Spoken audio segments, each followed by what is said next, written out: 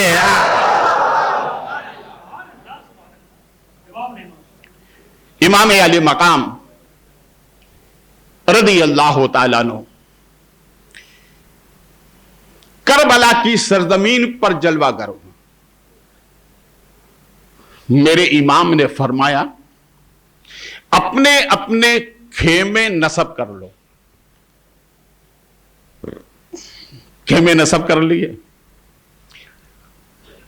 امام حسین نے جہاں خیمے نصب فرمائے نشاندہی آپ نے لگائی، خیمے نے لگا دیے گئے۔ امام نے فرمایا سنو، اب یزیدیت کی آندھی آنے والی ہے، طوفان یزید آنے والا ہے، کوئی یزیدی اس خیمے کو ہلا نہ پائے۔ مگر صوفیہ فرماتے ہیں کہ صرف امام حسین نے کربلا ہی میں خیمے نہیں لگائے، کربلا میں خیمے لگا کر ایسی بنیاد ڈالی کہ صرف کربلا نہیں ہے، بغداد میں بھی خیمہ لگایا ہے۔ ارے بولو یار، بغداد میں بھی خیمہ لگایا ہے، اجمیر میں بھی خیمہ لگایا ہے، دلی میں بھی خیمہ لگایا ہے، احمد آباد میں بھی خیمہ لگایا ہے، ماہرہ مطہرہ میں بھی خیمہ لگایا ہے۔ یہ اسی خیمے کی برکت ہے کہ 32 مل کے بغداد کو نہ ہلا سکے، اور یہ سب مل کے خواجہ کو نہ ہلا سکے۔ خواجہ نے فرمایا سنو سنو سنو، جہاں سے ہم آئے ہیں وہاں کا پاور لے کر کے آئے ہیں، جہاں سے آئے ہیں وہاں کا پاور لے کر آئے ہیں، ہمیں ہلانے کی کوشش کی تمہارا نام و نشان مٹا دیں گے، جہاں پر ہیں وہیں پر رہیں گے۔ امام علی مقام رضی اللہ تعالیٰ عنہ نے فرمایا خیمے نصب کر دو، اور فرمایا سنو دوسرا کام یہ کرو، قرآن لے کر کے تلاوت کرنے لگ جاؤ۔ یہ پیغام کربلا ہے، قرآن پڑھو، مصلی بچھاؤ اور قرآن کی تلاوت کرو، اور قرآن کی تلاوت ایسے درد دل سے کرو کہ رحمت الہی کے فرشتے آ کر بوسہ دینے لگ جائیں۔ جانتے ہو آپ ہمارے پڑوسی ملک میں تاریخ میں ایک بہت بڑا نام ہے، حالانکہ وہ بعد میں ان کا عقیدہ اور ایمان تھوڑا آگے پیچھے ہو گیا تھا، مگر اللہ نے آواز اتنی لہن داؤدی کی برکت عطا فرمائی تھی۔ وہ قرآن پاک کی تلاوت گھر میں نہیں کرتے تھے، جنگل میں جا کے کرتے تھے، اور جنگل میں جب جا کر قرآن کی تلاوت کرتے تھے تو چرند پرند یہاں تک کہ سانپ اور بچھو آ کر بیٹھ جاتے تھے، قرآن کی تلاوت سنتے تھے۔ اللہ نے اتنی برکت عطا فرمائی تھی، اور بعد میں راوی تو یوں کہتے ہیں کہ جب وہ قرآن پاک کی تلاوت کرتے تھے تو رحمت کے فرشتے جھوم کر کے آمین کہتے تھے۔ ارے جب ان میں اتنی برکت ہے تو کربلا والوں نے جو تلاوت کی ہوگی اس تلاوت میں کتنی برکت ہوگی۔ حضرت امام حسین رضی اللہ تعالیٰ عنہ نماز ظہر کے بعد اس خیمے میں گئے جس خیمے میں حضرت علی اکبر جلوہ کرتے۔ ہم شبیہ پیمبر، بولے محبت سے، ہو نبی کی تصویر، بولے محبت سے، ہو نبی کی، بولے نبی کی، ہے نا۔ دیکھو رسول کریم صلی اللہ علیہ وسلم کی شبی مبارک کی کئی ذوات قدسیاں گزری ہیں، ان میں ہمارے ملک ہندوستان میں ایک ذات ہے جسے شاہ عالم کہا جاتا ہے. ارے بولو یار، شاہ عالم کہا جاتا ہے. یہ شاہ عالم بچوں کو پڑھاتے تھے. ایک مرتبہ ایک ہفتے نہیں آئے، ایک ہفتے کے بعد جب آئے تو بچے سے فرمایا وہ میرے ہی دادا ہیں حضرت عبدالستار نوشہ بخاری، جو شاہ عالم سرکار کے بڑے بیٹے ہیں، اور شاہ عالم سرکار کی پائنتی میں ان کا مزار پاک ہے. ان کی زبان میں لکنت تھی، اٹکتے تھے، اٹک اٹک کے پڑھتے تھے. آپ نے فرمایا شہزادے سبق پڑھو. تو ظاہر بات ہے یہ تعلیم اور تعلم کا طریقہ ہے کہ جہاں سے چھوڑا جائے وہیں سے شروع کیا جاتا ہے. تو آپ نے اس سے آگے سے شروع فرمایا. کہا شہزادے سبق تو تمہارا پچھلا ہی ہے، آگے سے. میں ایک ہفتے تو آیا نہیں، سبق اتنا آگے کیسے بڑھا؟ تو کہا نہیں ابا حضور آپ برابر آتے رہے، کوئی ناگا نہیں کیا آپ نے. ارے کہا نہیں ایک ہفتے نہیں آیا میں. نہیں، بولے نہیں آپ تو آتے رہے. آپ نے فرمایا کہ شہزادے کیا بات ہے؟ کہنا حضور آپ مسلسل آتے رہے. اسی وقت شاہ عالم سرکار نے کشف فرمایا. کیا فرمایا؟ کشف. یہ ولایت کی منزل میں ایک اعلیٰ نعمت ہے، اور جس کو اللہ کشف کی دولت دیتا ہے وہ ہند میں رہ کر کے مدینہ دیکھتا ہے. بڑی نعمت ہے، مگر یہ کشف ملتا ہے دل کی پاکی کے ساتھ. جتنا پاک دل ہوتا ہے اتنا ہی اللہ اسے کشف عطا فرماتا ہے. تو آپ نے کشف فرمایا. جیسے ہی کشف فرمایا تختے سے کھڑا ہو گیا، دوسرا تخت منگایا گیا اور کہا میرے شاگردوں تمہیں مبارک ہو. بولے بولے محبت سے، میرے شاگردوں تمہیں مبارک ہو. کہا حضور کس بات کی مبارکبادی؟ فرمایا سنو، ایک ہفتے جب میں نہیں آیا تو ایک ہفتے مدینہ پاک سے رسول پاک تشریف لاتے رہے، تمہیں پڑھاتے رہے. ارے بولو یار، تمہیں پڑھاتے رہے. حضرت عبدالستار نوشہ بخاری ارشاد فرماتے شہزادے یہ بتاؤ تمہاری زبان میں جو لکنت تھی اس کا کیا ہوا؟ کہ ایک ہفتے پہلے آپ ہی نے مجھے اپنا لعاب دہن دیا جس کی وجہ سے زبان کی اٹک جاتی رہی. ارے بولو یار محبت سے، زبان کی اٹک جاتی رہی. یہ میرے خاندان میں آج بھی پائی جاتی ہے، مگر بچپن میں نہیں، بچپن میں مجھے یاد نہیں ہے، مگر میری والدہ کہتی ہیں بیٹے تم بچپن میں بہت اٹک اٹک کے بولتے تھے. تو میں نے کہا ماں اب؟ کہا بیٹا میری دعا ہے اب تو بہت اچھے بولتے ہو. بولے بولے محبت سے، اتنے اچھے بولتے ہو کہ غلام رسول نبی کا غلام ہو جاتا ہے، اور نزدیت کو اچھال اچھال کر ایسا بولتے ہو کہ نزدیت پناہ مانگنے لگ جاتی ہے. ارے جب اولاد کا یہ عالم ہے تو باپ کا عالم کیا ہوگا؟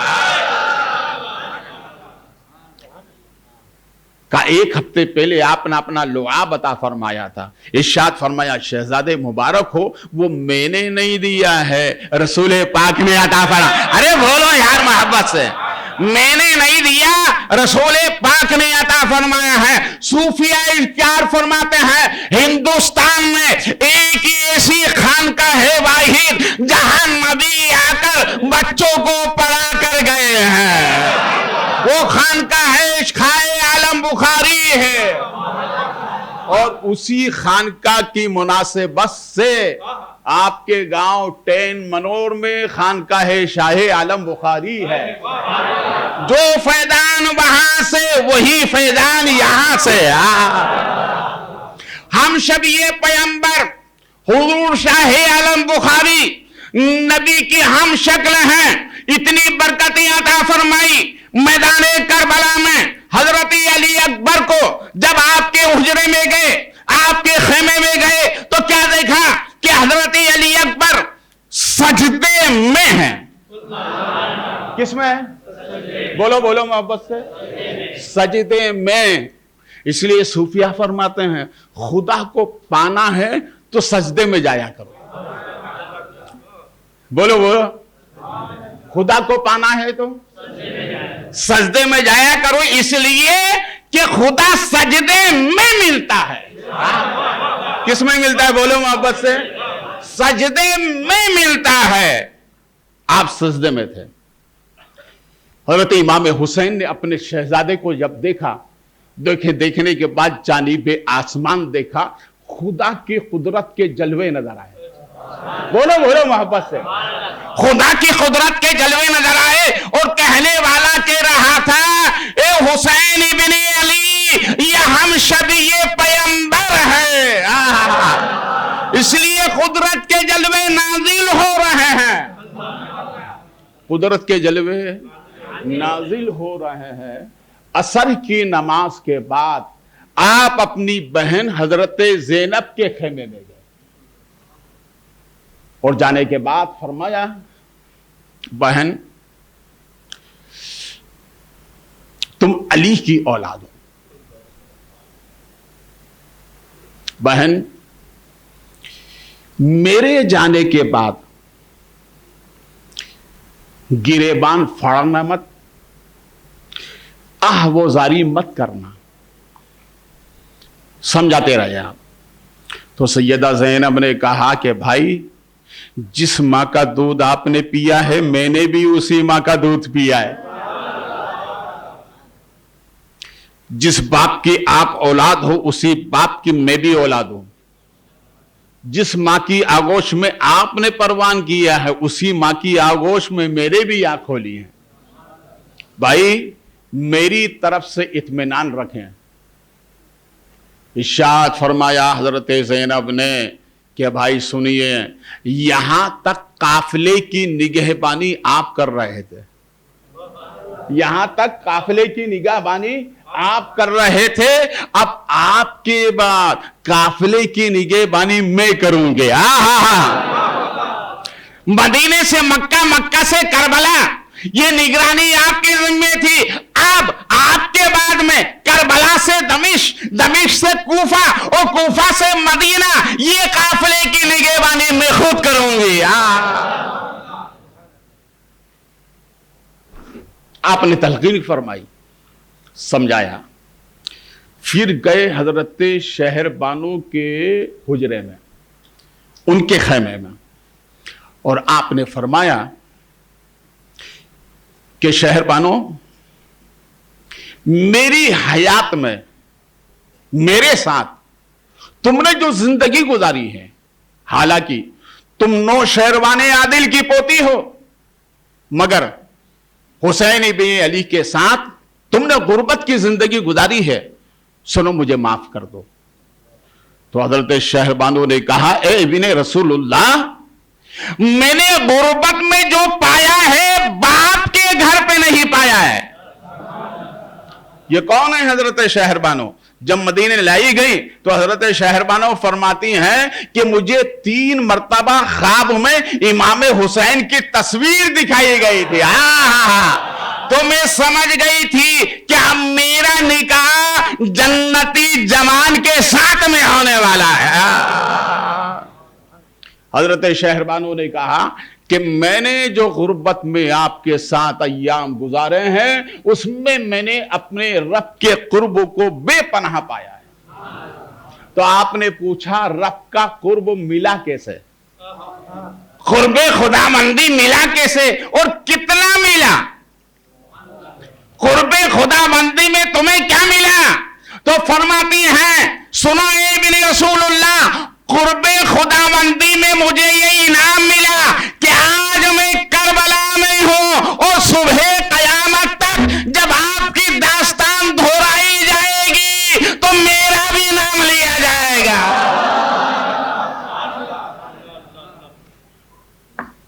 اسی لیے کسی عاشق نے کہا ہے نبی والے، علی والے، فاطمہ والے یاد آ گئے ہمیں کربلا والے. مثال ان کی اب مل نہیں سکتی. زمانے میں ایسے تھے مصطفیٰ والے. اذان دے گئی حضرت بلال کی ہستی, دنیا میں نماز پڑھ گئے مصطفیٰ والے.